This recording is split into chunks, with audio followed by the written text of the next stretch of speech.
Syukurlah kepada Allah, dan salah satu cara bersyukurmu, kamu datang di tempat ini.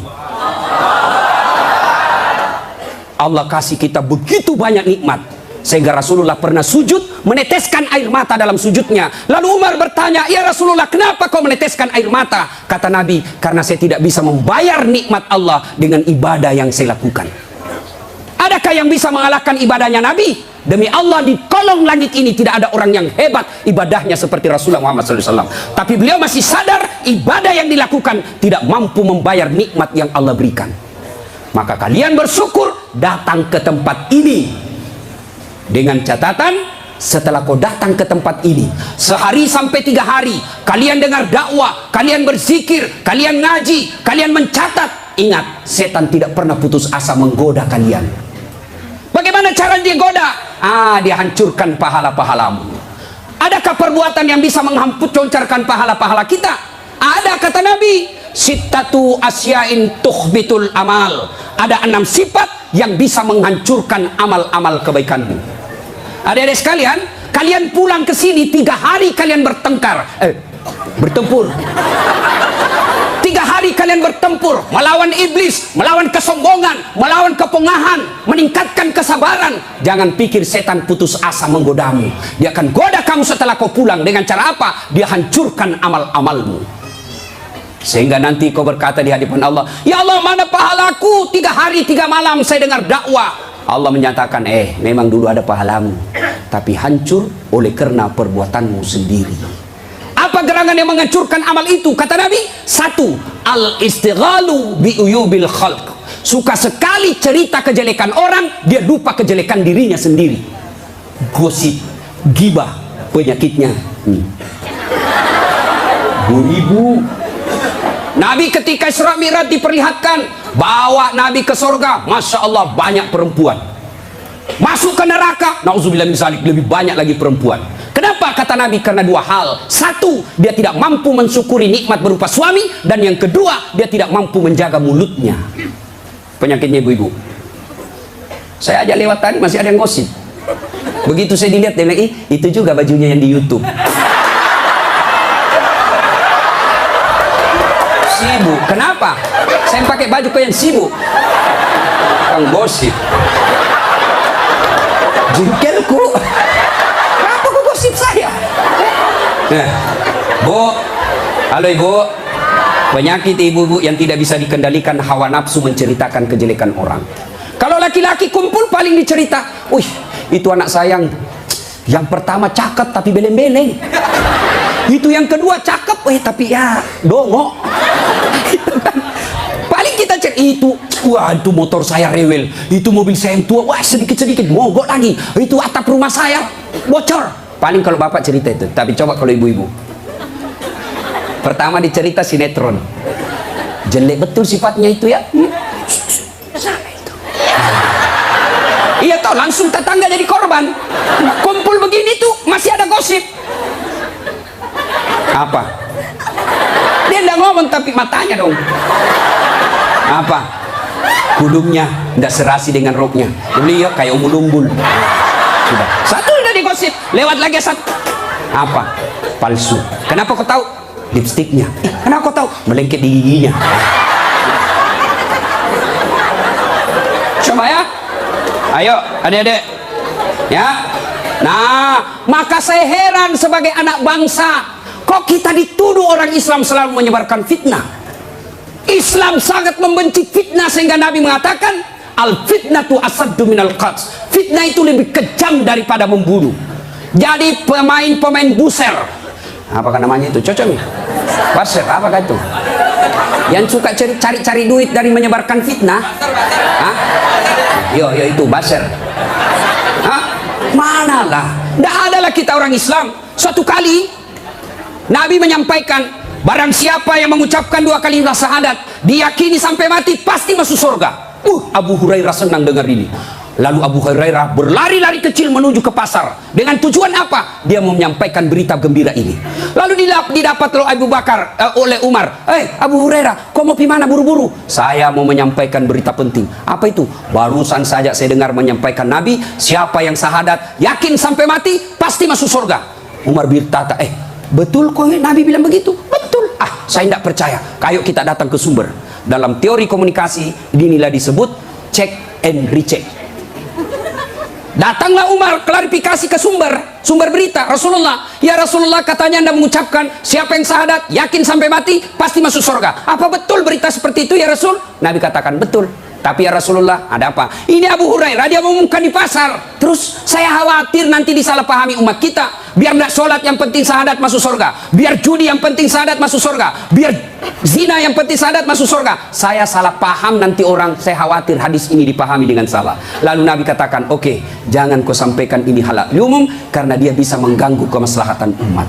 Itulah sebabnya kita kenal dalam Islam likulli makam makal wa likulli makal makam. Setiap ada ucapan, ada tempat yang cocok untuk ucapan itu, dan setiap tempat ada ucapan yang cocok untuk tempat itu.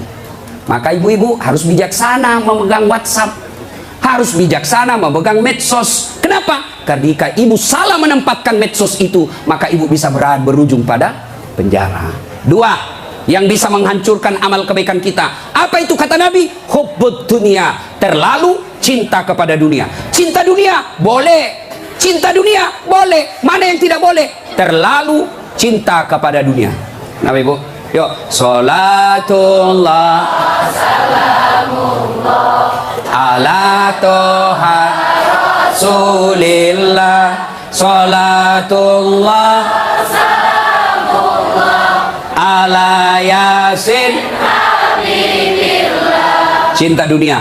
Mana cinta dunia? Satu, menganggap enteng ibadah. Hayya 'alas shalah. Sebentar, masih panjang waktu duhur. Ini kan sampai jam 3. Cinta dunia. Mana lagi cinta dunia? Ini paling banyak cewek. Mukanya dia tidak terima dengan ikhlas. Mukanya dikira tembok. Coklat, biru, abu-abu, krem. Sekarang cewek kan banyak palsu. Bulu matanya panjang, palsu. Matanya biru, palsu. Bibirnya merah, palsu. Pantatnya gabus, palsu. Itu terlalu cinta dunia. Perempuan kan sekarang bingung, saya lihat. Rambutnya panjang, mau dikasih keriting. Yang keriting rambutnya, dia kasih lurus. Iya kan? Allah sudah kasih yang baik, dia tidak syukuri. Begitu mulai putih rambutnya, stres, dia kasih semer. Kena matamu, tidak. Karena waktu yang sangat terbatas. Yang ketiga, apalagi yang bisa menghancurkan amal ibadah kita? Qillatul haya, kurang rasa malu. Oh, ini banyak di Indonesia. Anggota DPR malu dong, sudah digaji oleh rakyat, uang rakyat, kalian tidur saja. Dedek, pernah dengar cerita anggota DPR di akhirat? Hah? Jadi anggota DPR kan ada penghafal Quran, masuk dalam surga. Begitu masuk dalam surga dilihat, kok banyak anggota DPR di sini? Di negara aku banyak di OTT karena korupsi. Dia pergi protes sama malaikat penjaga surga. Malaikat, kenapa banyak ini masuk anggota dewan dalam surga? Di negara saya banyak yang korupsi.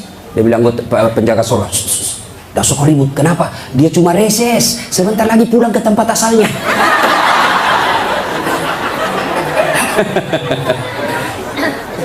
Terlalu cinta kepada dunia dilarang oleh agama. Maka oleh sebab itu kita diberikan hanya syukuri nikmat yang Allah berikan. Yang ketiga, qillatul haya, kurang rasa malu. Malu dong menyebarkan fitnah. Malu dong jadi artis tapi menyebarkan syahwat. Malu dong jadi pejabat tapi korup. Malu dong jadi kontraktor tapi rampok. Pernah dengar cerita kontraktor di akhirat? Hah? Oh, ini penghuni akhir, penghuni surga sama penghuni neraka baku SMS-an dia bilang penghuni surga, Mas bro, bagaimana kabarmu di situ? Bah, tidak ada enak di sini, di blender terus kita di sini, tidak ada jam istirahat. Kau di situ bagaimana kabarmu di surga? Masya Allah, enak betul. 1 laki-laki 7 bidadari. Bayangkan Pak, 7. Dan itu bidadari tidak pernah kentut. Seperti istri kita di rumah 7 kali kentut 1 hari. Nggak pernah kentut, perawan terus. 7 bidadari. Sampai jam berapa?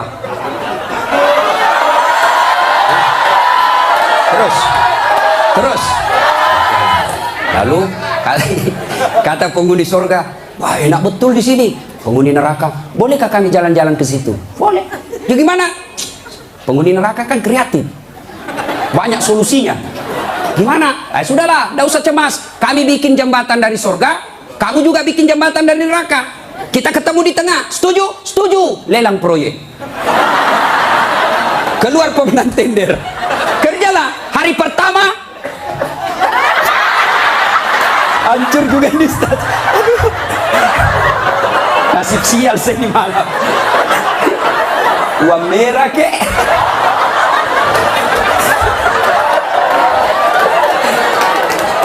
Jauh-jauh dari Sulawesi 10.000.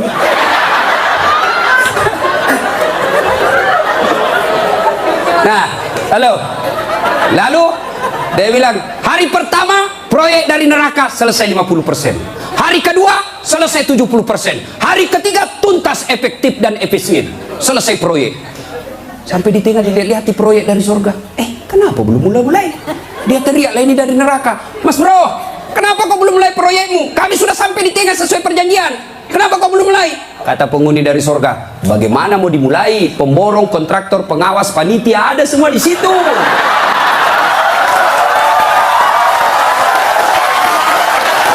Di sini penghafal Quran aja di sini. Udah tahu itu proyek, salah-salah kalkulatornya. Ya, cinta dunia, ya, kurang rasa malu. Mana lagi yang kurang rasa malu? Kalian cewek. Ayo, ibu-ibu hadir di sini, alhamdulillah. Tapi tolong yang paling banyak kurang rasa malunya sekarang perempuan. Mulai dari cara berpakaiannya. Kata Nabi, suatu waktu nanti perempuan berpakaian tapi telanjang dan mereka menyukainya. Berpakaian tapi telanjang dan anehnya mereka suka. Mana disebut berpakaian tapi telanjang? Lihatlah sekarang. Saya selalu istilahkan, lebih susah lihat paha ayam kampung daripada paha cewek. Yang ketawa, saya serius ini. Coba lihat paha ayam kampung. Bapak harus kembali kampung dulu. Namanya ayam kampung, jadi kita harus kampung dulu. Iya toh? Sampai di kampung, kau sudah lihat pahanya ayam? Tidak. Kau beli dulu 100.000. Sudah kau beli, sudah kau lihat pahanya? Belum. Kau kejar dulu 1 jam. Begitu kau mau tangkap, dia terbang. 1 jam dikejar, baru tangkap. Sudah kau tangkap, sudah lihat pahanya? Belum. Kau potong dulu dengan ucapan Bismillahirrahmanirrahim. Sudah kau potong, sudah lihat pahanya? Belum. Kau rebus dulu 15 menit air panas. Sudah kau rebus, sudah lihat pahanya? Belum. Baru dicabut. Baru kelihatan pahanya putih mulus. Balik kampung, kau keluar 100.000, kau kejar 1 jam, kau potong dengan kalimat basmalah, kau rendam 15 menit air panas, baru lihat pahanya yang putih. Ayam kampung.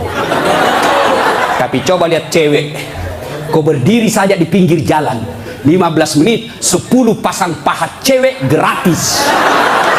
Bahkan kadang-kala boleh dicolek. Makanya cewek, mari kita kerjasama.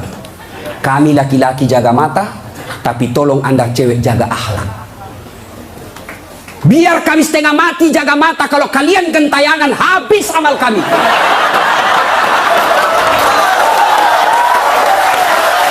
Ya, saya kalau mau pergi mengajar di kampus, saya ngaji dulu beberapa ayat, sholat duha dulu 2 rakaat, baru 1 kilometer saya naik mobil, hancur amalku. Sebelah kanan ketek, sebelah kiri dada, di depan paha. Nggak mungkinlah saya jalan terus begini. Tiang listrik ku tabrak. Yo cewek, woi, mari kasihani mata kami. Dilihat, haram? Tidak dilihat, barang bagus.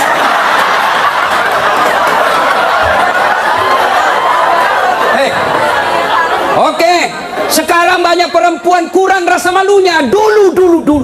Kalau ada perempuan hamil di luar nikah, dibuang dari kampungnya. Keluar kau menyebarkan aib. Itu dulu. Dulu perempuan meskipun belum pakai jilbab, tapi dia jaga harga dirinya. Saya zaman SMA kan belum ada jilbab. Kawan saya kalau jatuh ballpointnya, kan tidak pakai jilbab. Dia pegang dulu ini, lalu dipegang roknya di bawah, baru dia dongkok begini. Dulu. Sekarang cewek dia sengaja memang itu pakai tipis kecil, jalan dia mau tabrak kita.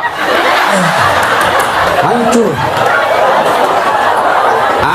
Maka kalian akhwat yang datang di sini pengajian selama 3 hari 3 malam, tolong selamatkan saudara-saudara kalian akhwat-akhwat supaya mereka tidak pakai begitu. Kalian tularkan itu jilbabmu kepada saudara-saudara muslimah.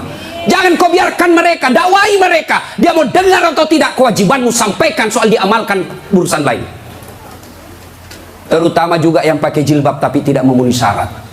Pakaian jilbab itu, pakaian menurut Islam itu ada 4 syaratnya. Nih dengar baik-baik yang mau bikin baju. 1, syarat pakaian itu nutup aurat. Alhamdulillah kalian semua nutup aurat. Mana auratnya perempuan? Seluruh anggota tubuhnya kecuali telapak tangan. Saat itu pakai jilbab, kelihatan lehernya, tinggal lehernya dibakar nanti. Ya, kelihatan pahanya nanti dibakar. Kalau cewek masih enak dilihat. Ini ada juga orang tua, sudah mau ada cucunya, pakaiannya saya tanya, Bu, kenapa pakai begitu? Ibu sudah tua. Dia bilang, ini baru ada, dulu waktu saya gadis nggak ada begini, Ustaz. Ini namanya bagus, dikasih ibu, kasih STNK. Tahu STNK? Sudah tua, nakal kembali. Kasih itu STNK itu begitu. Laki-laki mana auratnya? Pusat sampai lutut. Artinya adik-adik, kalian yang sudah mengaku diri hijrah, silahkan main futsal, silahkan main bola, silahkan olahraga, tapi tolong jangan kelihatan pahamu. Pahamu adalah dosa ketika kau kelihatan. Kau suruh saudara putrimu jilbab, kalian main bola kelihatan paha, dosa. Anda ada nafsu lihat pahaku, siapa bilang? Siapa tahu ada janda-janda tua sudah lama tidak lihat paha. Bisa jadi. Ya. Yang kedua, syarat pakaian menurut Quran, nutup aurat. Yang kedua, tidak mempertontonkan lekuk-lekuk tubuh. Ada orang pakai jilbab tapi bajunya sempit, susah jalannya. Coba lihat itu kalau ada pengantin, pakailah jilbab sakaratil maut. Yang 3 lapis, kuning, biru, abu-abu, dikasih kiri lagi sedikit, ada talinya dia ikat-ikat dulu 2 meter dia kasih di lehernya, kasih itu. Nah, mulai nggak bisa goyang tangan. Bajunya sempit, roknya sempit, jalanlah dia bilang suaminya, buru-buru ibu kita ketinggalan. Tunggu dulu Pak, dongo. Itu namanya beleng-beleng. Tahu beleng-beleng? Dongo. Tahu dongo? Tahu lah itu. Ayo, syarat yang ketiga, cowok juga. Kalian pikir kalau kau cowok berpakaian ketat-ketat tidak berdosa? Dosa juga itu. Yang kami mencengkelkan itu yang gendut. Masuklah dia di masjid pakai kaos oblong. Begitu dia ruku, mulai mencemaskan. Sujud, ada celengan. Beleng-beleng. Nah, yang ketiga, syarat pakaian yang ketiga, saya ulang, tutup aurat, tidak mempertontonkan lekuk-lekuk tubuh. Yang ketiga, pantas. Apa maksudnya? Kalau saya alumni apalagi Muslim United, saya alumninya, 3 hari 3 malam saya dengar dakwah, maka sebaiknya pantas tidak saya berpakaian begini. Saya pengurus remaja masjid, pantas tidak saya berpakaian begini. Saya muslim terhormat, pantas tidak berpakaian begini. Saya pejabat, pantas tidak saya berpakaian begini. Saya muslimah, pantas tidak berpakaian begini. Tanya kepantasannya. Itulah sebabnya agama Islam mengajarkan ketika aku berpakaian, tanya, yuk pantas tidak pakaian begitu. Dan ini pakaian ternyata menyelamatkan kita dari dosa. Mana buktinya? Saya kemana-mana saya pakai begini. Cuma kadang-kala dia gosip saya itu pegawai bank. Kan saya mana-mana pakai sarung. Saya masuk nabung, ada pegawai apa sih itu yang namanya terima duit? Teller. Hah? Iya teller. Dia gosip. Dia apa? Salah masuk. Dia kira masjid. Dia kira saya masuk masjid, saya pakai sarung. Saya dengarlah saya, kenapa? Saya pakai sarung koin sibuk. Nggak jadi saya nabung, pulang saya. Orang kalau pakai muslim begini, baju koko, gamis, insya Allah terpelihara dari dosa. Saya jalan tiba-tiba di mall banyak cewek cantik, nggak mungkin saya lihat. Kenapa? Saya malu. Masa Ustadz lihat cewek cantik? Terpaksa dilihat, ya lihat sedikit aja. Sudah. Ayo, ibu-ibu, mau ndak suamimu terhindar dari tempat-tempat maksiat? Keluar, suruh pakai peci, pakai songkok, pakai gamis. Ndak mungkin dia pakai begini pergi main biliar.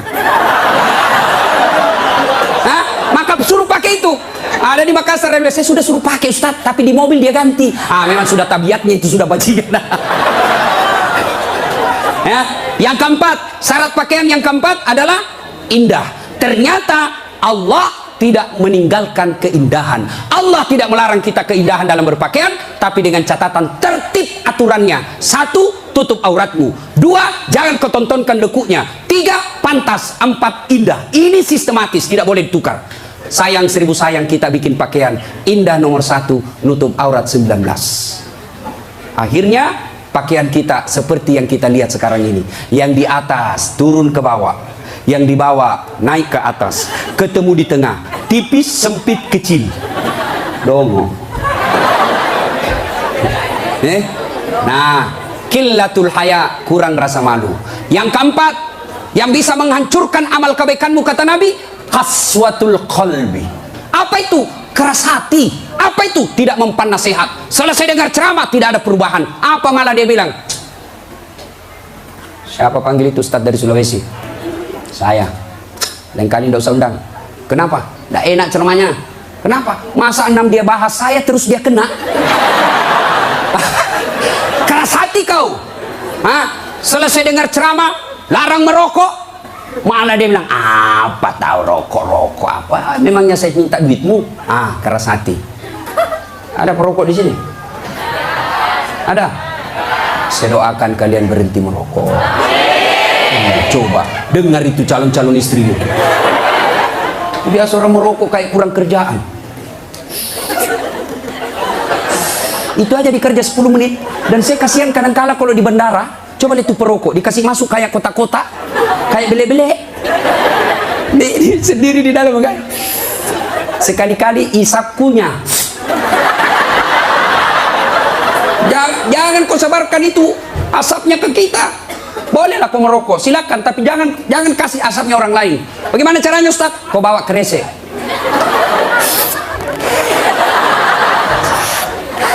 Itu bebas polusi. Ibu-ibu setuju tidak suaminya berhenti merokok? Kalian membenci 9 naga, kalian membenci mereka itu, tapi kalian beli rokoknya. Kalau kalian mau hancurkan mereka, berhenti kau merokok.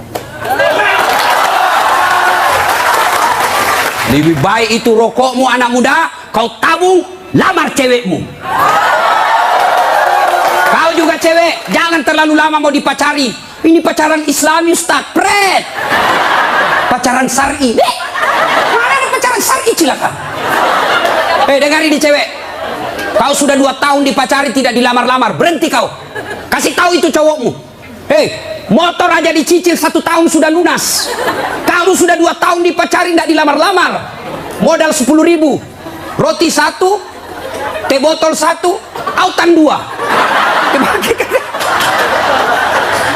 Modal 10.000 malam minggu.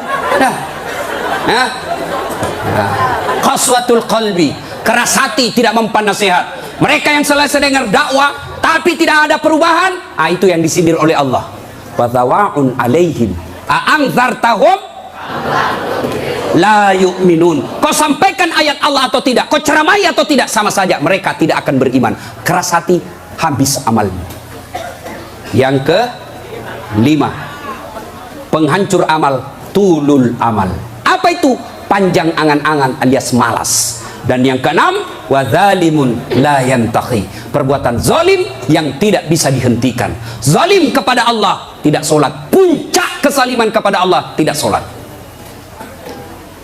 Ada yang malas sholat di sini? Ada? Adik-adik, mau jadi direktur, mau jadi pegawai, mau punya rumah yang mewah, gampang, perbaiki sholatmu. Kecil buat Allah kasih kau mobil, kecil buat Allah kasih kau rumah yang mewah. Allah cuma minta sempurnakan sholatmu. Ada di sini yang tidak ada masalah? Ada? Ini malah muka-muka penuh masalah semuanya. Ayo, mana ada manusia tidak ada masalahnya? Istri cantik, kau kira bukan masalah? Masalah, digoda orang. Apalagi kalau suaminya jelek, lebih masalah lagi. Berarti bagus kalau istri jelek. Istri jelek dihina orang, kita lagi yang malu jalan sama dia. Duluan aja deh, nanti kita ketemu di gedung. Sampai deket tuh tidak muncul-muncul suaminya. Mana kau bang? Tidak jadi, saya mencret. Istri jelek masalah, istri cantik masalah. Mana ada orang tidak ada masalahnya?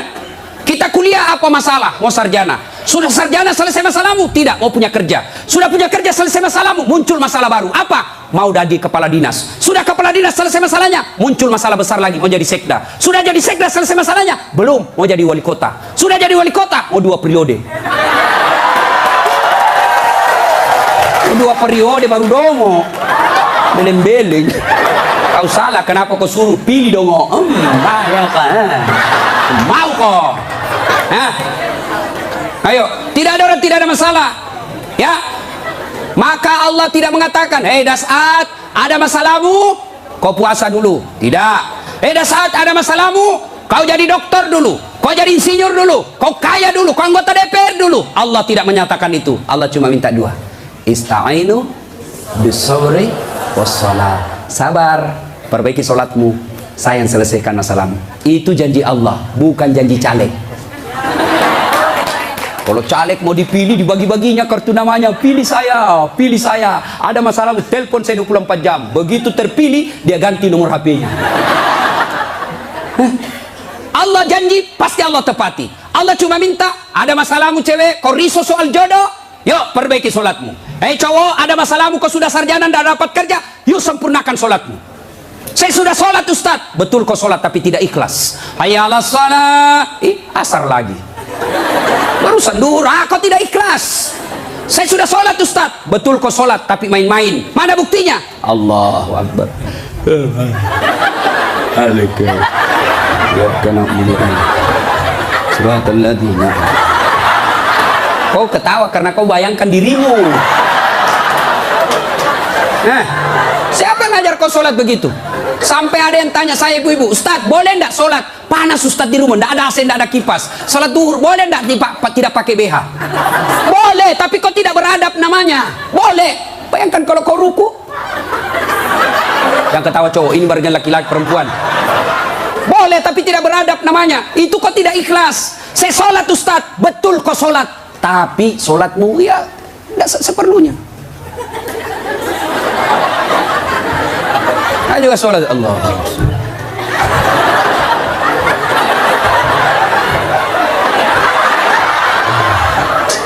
30 tahun kau sholat kalau begini gayamu bos. Adik-adik, kau punya handphone?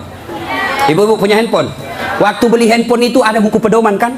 Iya. Dan di situ dicatat merah tebal buku pedoman petunjuk pemakaian handphone. Dicatat besar-besar. Catatan penting, baca buku pedoman ini sebelum penggunaan handphone. Handphone aja kau pakai itu belum tentu untuk kebaikan, ada buku pedoman penggunaannya. Sholat kalian yang pakai 5 kali sehari semalam paling sedikit, lalu kenapa kau tidak pernah buka buku pedoman sholatmu?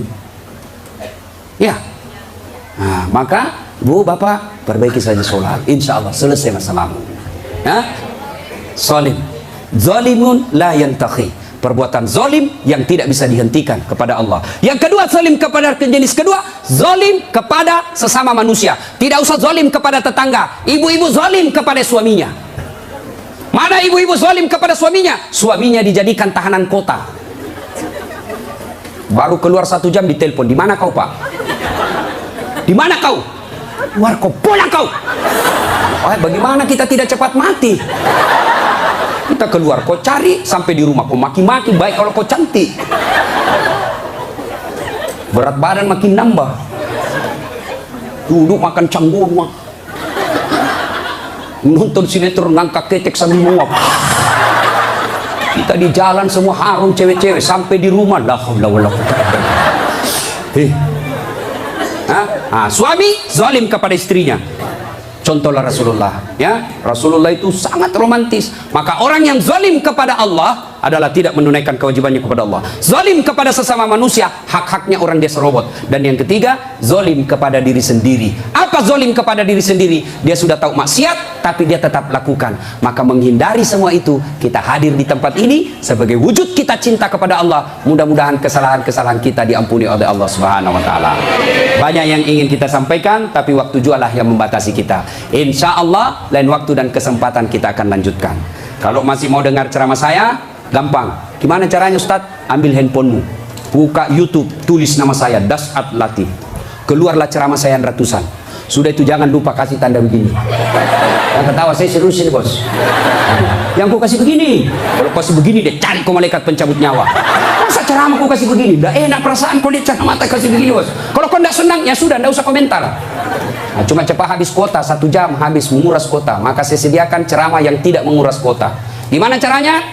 Follow saya di Instagram. Dasatlatif 1212. Dasatlatif 1212. Sudah aku follow Ustaz, tidak mau tak putar ceramahmu. Hakku yakin tidak ada datamu. Kau beli kuota dulu ya. Nah, sudah ibu bapak, mudah-mudahan ada manfaat.